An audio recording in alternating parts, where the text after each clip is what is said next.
Hello and welcome. Since the first slate of DCU projects was announced, folks have been fan casting and rumor mongering about which actor should or would play what character. Despite the rare bullseye like David Cornsweet, most are hogwash. Of course, a pretty high percentage of the discourse is centered around who will inherit the cape and cowl of Batman. There are many factors that have to be considered in the casting of this Dark Knight, which most popular suggestions ignore, at least until the next reportedly shortlisted star starts trending. The announced Batman introduction to the DCU is The Brave and the Bold, which James Gunn has divulged will show Bruce Wayne as a well-established Cape Crusader trying to retrain his latest Robin, his own son, the assassin Damian. This synopsis takes for granted decades of comic storyline, if not canon, depending on how it ends up interpreted for the DCU. Here is how that history affects the casting in broad strokes, though. 1. Bruce is, let's say, no more than 10 years old when Thomas and Martha Wayne are murdered. He's a semi-precocious student already. The trauma focuses him. He realizes that his mission will require him to hide his identity. Even as a society like us, he can't suddenly become a recognizable prodigy without compromising that. So while he learns more on his own than most of his classmates do via curriculum, lots of uncredited extra credit, PE excellence, but never joining any teams, etc., he understands also that he can't graduate too early without raising future suspicions. Bruce graduates from high school no younger than 17. 2. Higher education allows more freedom. He's intelligent enough to acquire the expected business/pre-law credits while stockpiling a particular set of electives. Bruce finishes college officially at 21. 3. After university, he launches his own personal version of the Grand Tour, a globe-trotting pre-career sabbatical. Ostensibly a highfalutin vacation, it covers for his searching out more specific and rigorous training.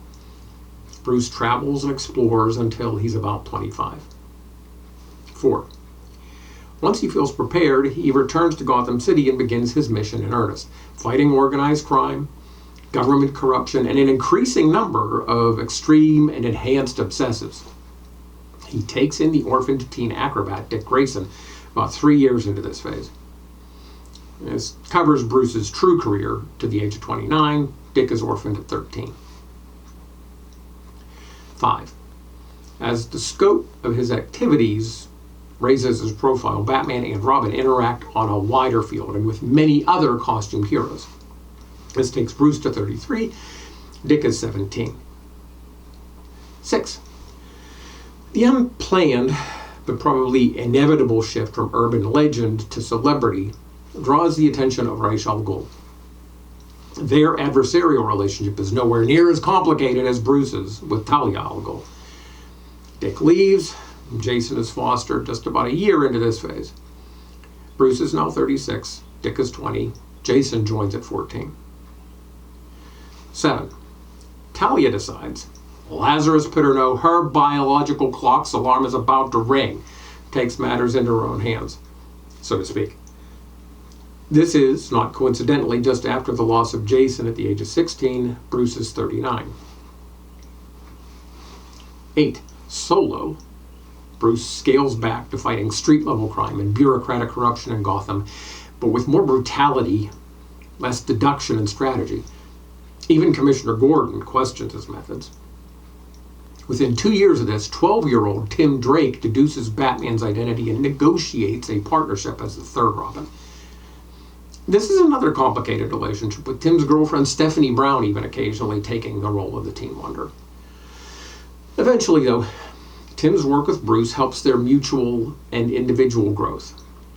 Tim holds the longest tenure as Robin so far. Teen Wonder Tim is still Robin when Bruce turns 48.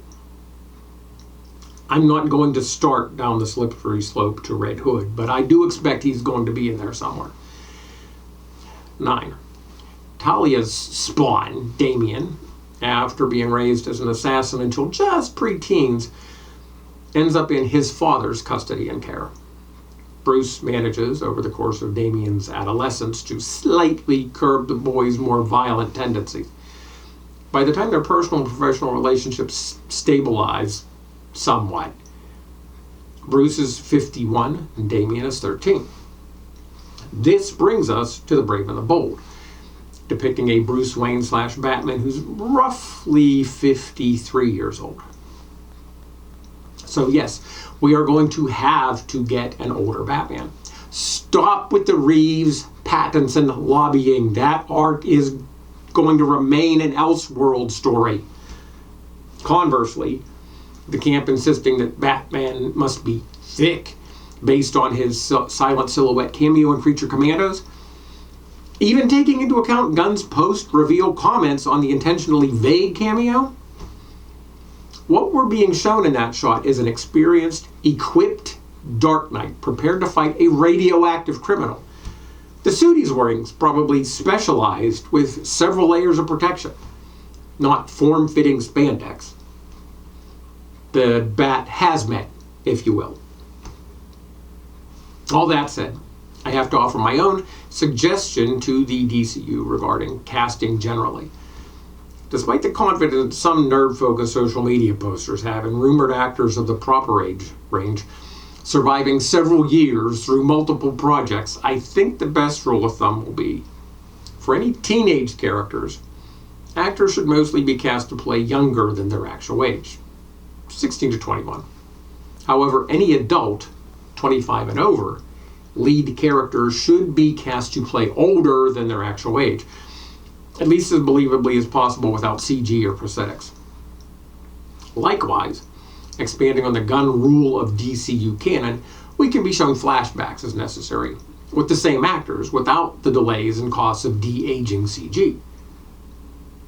Tangentially, the casting of Batman ought to take into account the ability to play Bruce Wayne convincingly as 1, a formidable businessman, 2, a responsible father figure, 3, a somewhat obnoxious socialite, and 4, someone who, despite the number of coincidental similarities, could not possibly be Batman, at least as far as anyone without the persistence and resources of Task Force X or Ra's al Ghul is aware.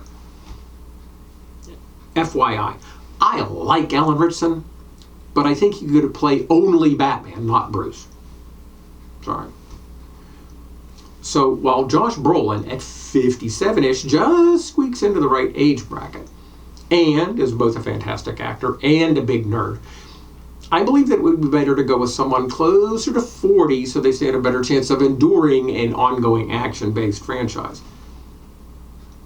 My own personal DCU fan casting for Josh Brolin is a different character, one that works for his age, persona, star power, and nerd cred. I believe that he would be perfect as the DCU's classic street-level hero and all-star boxing trainer, Ted Grant, aka Wildcat. This character could give an actor the keys to the kingdom, honestly. Wildcat is a solo crime fighter, but has been a member of multiple teams and has canonically trained just about every hero in DC to fight. Brolin could appear in practically any DCU project without having to carry it alone, but could if he and the studio won. So, there are some of my takes already, with only one full DCU project release at this time. And yes, you can obviously expect more. Thanks for your time. Stop back again.